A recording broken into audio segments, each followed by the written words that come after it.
कि माननीय प्रधानमंत्री जी ने कल ही यह घोषणा की थी कि 1 वर्ष तक श्री सोमनाथ मंदिर के विध्वंस के 1000 वर्ष पूर्ण होने के बाद जो उसके गौरव की पुनर्प्रतिष्ठा हुई थी, उसके उत्सव के रूप में इसे मनाया जाएगा।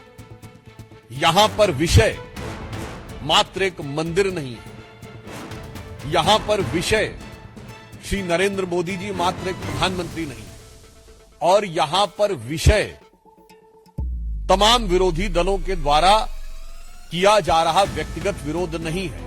यहां पर विषय यह है कि भारत का स्वरूप और भारत की पहचान और विकसित होने के बाद भारत की पहचान क्या हो। इस संदर्भ में मैंने आज कुछ विषय आप लोगों के संज्ञान में एक्स पर पोस्ट करके लाए थे। यहां पर मैं स्पष्ट करना चाहता हूं कि भारत के प्रथम प्रधानमंत्री श्री जवाहरलाल नेहरू जी से हमारा कोई व्यक्तिगत विरोध नहीं है। जो विरोध है वो सैद्धांतिक और व्यवहारिक है। जैसे श्री नरेंद्र मोदी जी एक व्यक्ति नहीं है, एक अधिष्ठान है, उसी प्रकार जवाहरलाल नेहरू जी एक नेता नहीं है बल्कि एक विचार के प्रतीक हैं।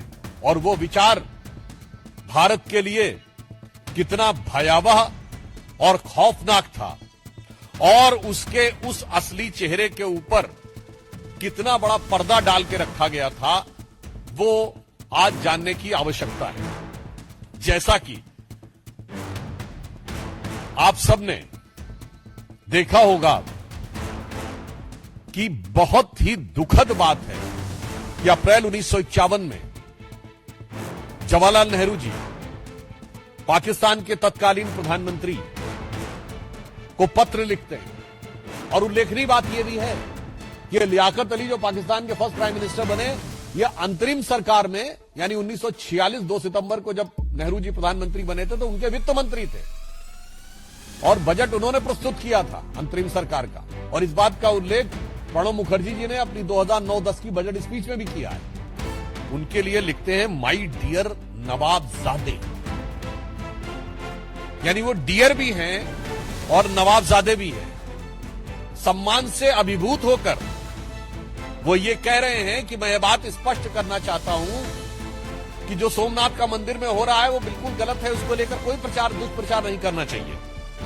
और इसके अलावा उसमें एक लाइन वो कह रहे हैं जो मैं आपके सामने रिपीट करना चाहता हूं। The story of the gates of Somnath temple being brought back to India from Afghanistan is completely false and there is not an atom of truth in it.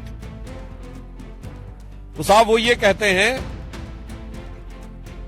कि जब महाराजा रणजीत सिंह ने काबुल जीता था तो उन्होंने सबसे पहले सोमनाथ के उन दरवाजों को मांगा था कि वो कहां है। ये पूरी तरह फॉल्स है। There is not an atom of truth in it. अब मैं एडुटेक लाया है दीक्षांत ई लर्निंग ऐप। बने दीक्षांत का चैनल पार्टनर और अर्न करें लाखों रुपए प्रति महीने।